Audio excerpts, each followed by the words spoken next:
नमस्कार दोस्तों, मैं विकास शर्मा स्वागत करता हूं आपका मेरे YouTube channel the DNA point में। एक बार फिर से मैं आपके लिए लेकर आया हूं बायोलॉजी के कुछ ऐसे टॉपिक्स जो आपको 12th RBSc और अन्य कॉम्पिटिटिव एग्जाम में समान रूप से उपयोगी होंगे। हमारे जो पिछले टॉपिक्स चल रहे थे हम केमिकल कोऑर्डिनेशन या रासायनिक समन्वय के बारे में पढ़ रहे थे और उसके दौरान हमने 4 प्रकार के टॉपिक्स का स्टडी कर लिया: हाइपोथैलेमस, पिट्यूटरी, एंडोक्राइन और पेंक्रियाज। इसी कड़ी में जो अपनी नेक्स्ट ग्लैंड है उसका नाम है थायराइड ग्लैंड। और इस थायराइड ग्लैंड को स्टडी करने से पहले हम इसके बारे में हमें कुछ स्पेसिफिक जानकारी होनी चाहिए। और वो जानकारी क्या है? सबसे पहले कि ये ह्यूमन बॉडी की लार्जेस्ट ग्लैंड है। ह्यूमन बॉडी की ये सबसे बड़ी अंतःस्रावी ग्रंथि है। तो वो कौन है? वो अपनी थायराइड ग्लैंड है। दूसरा, इसकी जो लोकेशन है, कहां स्थित होती है, वो आप डायग्राम के माध्यम से समझ सकते हैं। ये अपनी जो ट्रेकिया है इसके दोनों ओर लिरिंग्स के बीच में, और सर्वाइकल एरिया जो अपना सर्वाइकल ग्रीवा क्षेत्र है उसमें ये प्रेजेंट होती है। तो अगर लोकेशन पूछ जाए तो कहाँ बताओगे आप? लोकेशन क्या है इसकी? लोकेशन है कि ये सर्वाइकल एरिया में ग्रीवा क्षेत्र में ट्रेकिया के दोनों ओर बाइलोब्ड शेप में, दोनों ओर बाइलोब्ड या द्विपालित रूप में स्थित होती है। ठीक है। इसकी जो भार है वो है 25 ग्राम। ठीक। इसके बारे में खास बात क्या है कि फीमेल्स में ये कुछ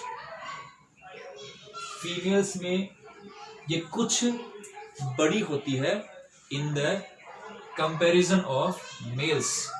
पुरुषों की तुलना में महिलाओं में इस ग्रंथि का आकार थोड़ा बड़ा होता है।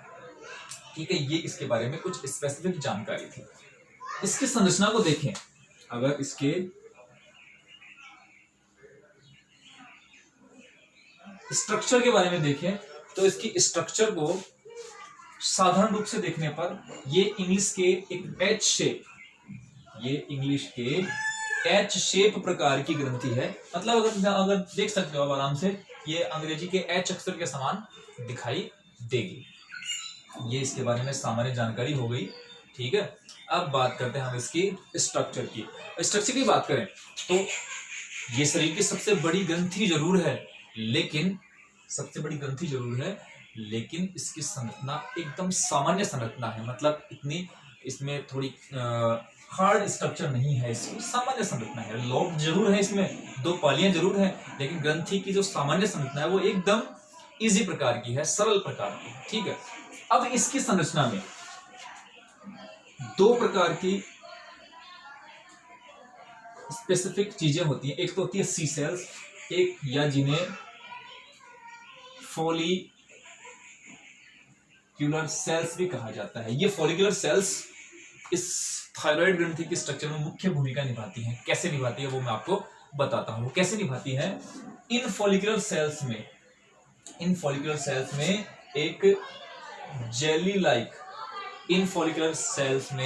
एक जेली लाइक गाढ़ा लसलसा पदार्थ स्थित होता है जो इस थायराइड ग्रंथि की पूरी फिजियोलॉजिकल एक्टिविटी को या जैव कार्यकी को प्रभावित करता है। ठीक है। वास्तव में ये जो गाढ़ा पदार्थ होता है वो होता क्या है? वास्तव में ये एक प्रोटीन होती है, और इस प्रोटीन को बोलेंगे हम थायरोग्लोबुलिन। इस प्रोटीन को बोलेंगे थायरोग्लोबुलिन। ग्लोबुलिन प्रोटीन की प्रकृति है। थायरो प्रोटीन की उपस्थिति के कारण ही इस ग्रंथि को क्या बोला जाएगा? थायराइड ग्लैंड बोला जाएगा। अब ये थायराइड ग्लैंड में इसके जो हार्मोन है वो इसी के द्वारा, किसके द्वारा? इस थायरोग्लोबुलिन के द्वारा ही ये हार्मोन संश्लेषित होते हैं या इनका फॉर्मेशन होता है। वो कैसे होता है तो वो मैं आपको बताता हूं। देखिए, सामान्य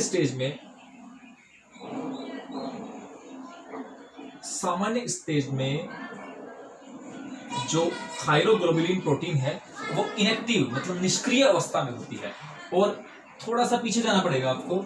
ये निष्क्रिय है तो इसको सक्रिय करने के लिए एक हार्मोन आता है जिसको बोलते हैं TSH। किसके द्वारा स्रावित होता है ये पिट्यूटरी ग्लैंड की एडिनोहाइपोफाइसिस के द्वारा स्रावित होता है। TSH thyroid stimulating hormone. इसका काम ही क्या होता है, इस निष्क्रिय थायरोग्लोबुलिन को एक्टिव करना। ये निष्क्रिय थायरोग्लोबुलिन जब एक्टिव होगी, ठीक है, तो इसमें जो प्रेजेंट होते हैं आयोडीन, इसमें जो आयोडीन प्रेजेंट होगा वो किससे क्रिया करेगा, एक अमीनो एसिड आता है टायरोसिन,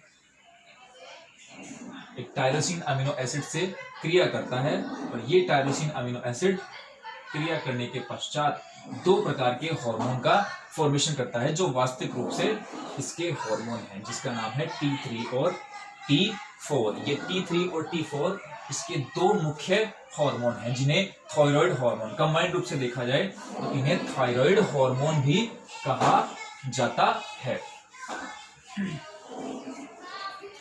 इन्हों कंबाइंडली थायराइड हार्मोन और बीएमआर इंड्यूसर हार्मोन, मतलब ये बीएमआर को बढ़ाने वाले, आधारिक उपापचय दर को बढ़ाने वाले हार्मोन भी इसे कहते हैं। अब इनके नाम है, एक का नाम है T4, एक का नाम है T3। यहाँ T थायरोग्लोबुलिन को इंडिकेट करता है, 4 इसके प्रोटीन के कितने अणु, उस हार्मोन में प्रोटीन के कितने अणु हैं ये इसको इंडिकेट करता है। इसमें 4 है तो इसका नाम है टेट्रा हाइड्रोथायरिन और इसका नाम है ट्राई हाइड्रोथायरिन। इसको T4 को थायरोक्सिन, T4 को थायरोक्सिन कहा जाता है। अब इनके बारे में खास बात क्या है, T4 और T3 की परसेंटेज देखें on the basis of secretion तो 65 से 90% पार्ट है किसका, थायराइड ग्लैंड के हार्मोन्स का, वो होता है T4, और 10 to 35% जो पार्ट होता है वो होता है T3 का। तो समझ गए आप आसानी से कि T4 is more important in physiological functions. क्या T4। अब इसके बात करते हैं क्या, हार्मोन आ गए तो हार्मोन के कार्यों की बात करेंगे अपन। हार्मोन दोनों का नाम पता चल गया अपने को, कौन कौन से हार्मोन होते हैं। तो इसके फंक्शन है, पहला फंक्शन, इसे बीएमआर इंड्यूसर हार्मोन भी कहते हैं, इसलिए ये इनका पहला और सबसे इंपॉर्टेंट कार्य है, ये बीएमआर को इंक्रीज करते हैं, ये बीएमआर की दर को बढ़ाते हैं। दूसरा, ये हार्ट बीट को भी बढ़ाते हैं। तीसरा और सबसे इंपॉर्टेंट कार्य, एम्फीबिया में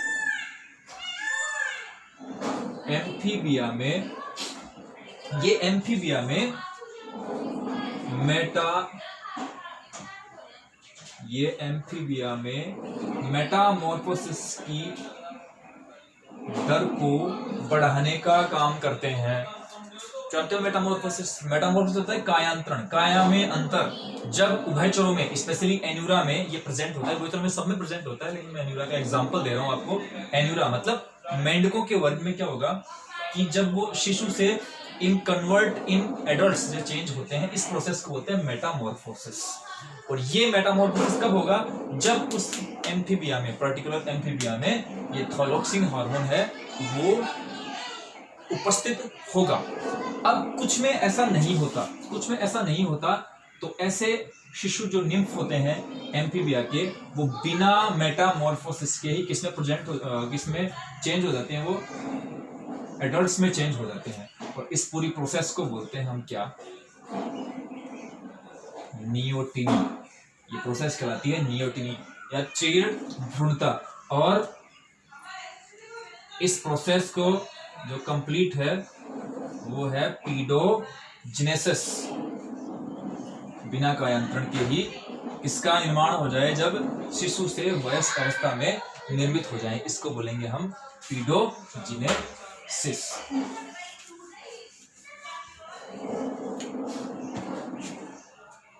कुछ जो कोल्ड ब्लडेड वर्टिब्रेट्स होते हैं, शीतदीर्घाही, उनमें ऑस्मोसिस रेगुलेशन को भी ये बढ़ाते हैं। Cold blooded vertebrates means reptiles हैं जैसे, इनमें ये ऑस्मोसिस रेगुलेशन की दर को भी बढ़ाते हैं। कौन, थायरोक्सिन हार्मोन। तो ये भी इसका पर्टिकुलर फंक्शन हो गया कौन सा, कि जो कोल्ड ब्लडेड वर्टिब्रेट्स हैं उनमें ओस्मो रेगुलेशन या परासरण नियमन की दर को भी बढ़ाते हैं। अब ये कौन से हो गए, जैसे रेप्टाइल्स कोल्ड ब्लडेड वर्टिब्रेट्स हैं, उनमें ऑस्मोसिस रेगुलेशन की दर को ये बढ़ाते हैं। ये हो गए इसके फंक्शन, किसके, थायराइड ग्लैंड के हार्मोन या थायरोक्सिन के फंक्शंस हो गए। अब मैंने आपको दो सिचुएशन बताई थी, किसी भी ग्लैंड में एक तो होती है हाइपोसेक्रेशन, एक होती है हाइपर सेक्रेशन। जब थायराइड ग्लैंड के हार्मोन कम स्रावित हो, आवश्यकता से कम स्रावित हो, उसे बोलेंगे हाइपोसेक्रेशन। तो चाहे हाइपो हो चाहे हाइपर हो, दोनों ही अवस्थाएं अपनी बॉडी के लिए अच्छी नहीं है। तो इस कंडीशन में हमें कुछ डिजीज हो जाती है। सबसे पहला गोइटर या गलगन डिजीज जिसको बोलते हैं।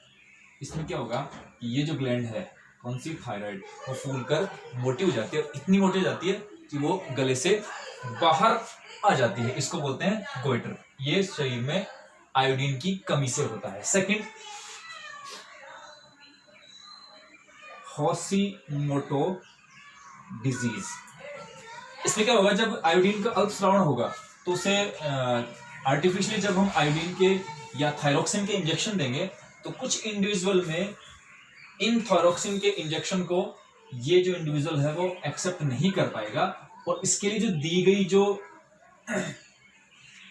थायरोक्सिन की मात्रा है वो एज एंटीजन कार्य करेगी, और एंटीजन कार्य करने के बाद उसमें ये टॉक्सिन का फॉर्मेशन कर लेगी, और टॉक्सिन का फॉर्मेशन कर लेगी तो ये इसके लिए, थायराइड ग्लैंड के लिए हानिकारक होगी। ऐसी कंडीशन में इसका क्या होने लगता है, इसमें डिके होने लगता है, क्षय होने लगता है। इसीलिए इसे द सुसाइड ऑफ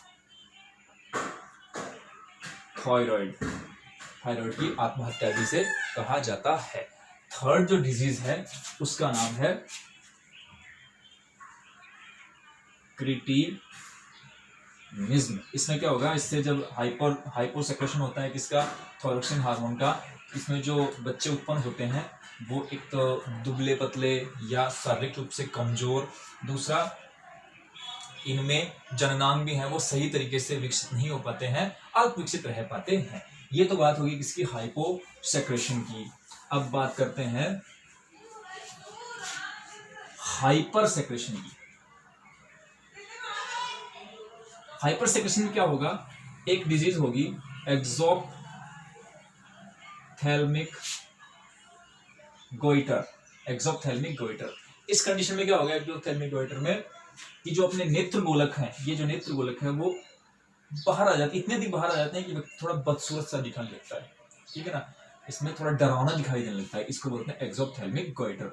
इसमें क्या होगा, जब हाइपर सेक्रेशन हो जाएगा थायरोक्सिन का, ठीक है। दूसरा प्लूमर डिजीज में क्या होगा, वृद्धावस्था समय से पहले आने लग जाएगी, और थोड़े से उसमें बाल झड़ते हुए दिखाई देंगे, या उसमें ऐसे व्यक्तियों में बालों का झड़ना ज्यादा होगा, और वृद्धावस्था वो कम उम्र में ही ज्यादा उम्र का दिखाई देने लगेगा। और तीसरा और सबसे इंपॉर्टेंट इसका हाइपर सेक्रेशन क्या है, अधिकता की दशा में चिड़चिड़ापन, प्रभावित व्यक्तियों में चिड़चिड़ापन, अनिद्रा, थकान, बेचैनी, घबराहट, ऐसी सिचुएशन आने लगती हैं। आपने कॉमनली सुना होगा ना कि भाई उसमें थायराइड बढ़ रहा है, तो ऐसी कंडीशन, थायराइड बढ़ने की स्थिति में चिड़चिड़ापन, घबराहट, ये चीजें आने लगती हैं। लेकिन इसके बारे में खास बात क्या है, नेचुरल कंडीशन में जैसे जैसे उम्र बढ़ेगी इस हार्मोन का सेक्रेशन भी ज्यादा होने लगेगा, किसका, थायरोक्सिन का। और थायरोक्सिन का हार्मोन ज्यादा होने लगेगा तो ऐसी कंडीशन में बढ़ती हुई उम्र के लोगों में चिड़चिड़ापन, बेचैनी, घबराहट, ऐसी सिचुएशन कंटिन्यूसली आने लगती है, क्योंकि ये फिर नेचुरल कंडीशन होती है, ठीक है। तो ये हो गया थायराइड ग्लैंड और उसके हार्मोन। अगर आपको वीडियो अच्छा लगा हो इसे लाइक करें, सब्सक्राइब करें। Thank you.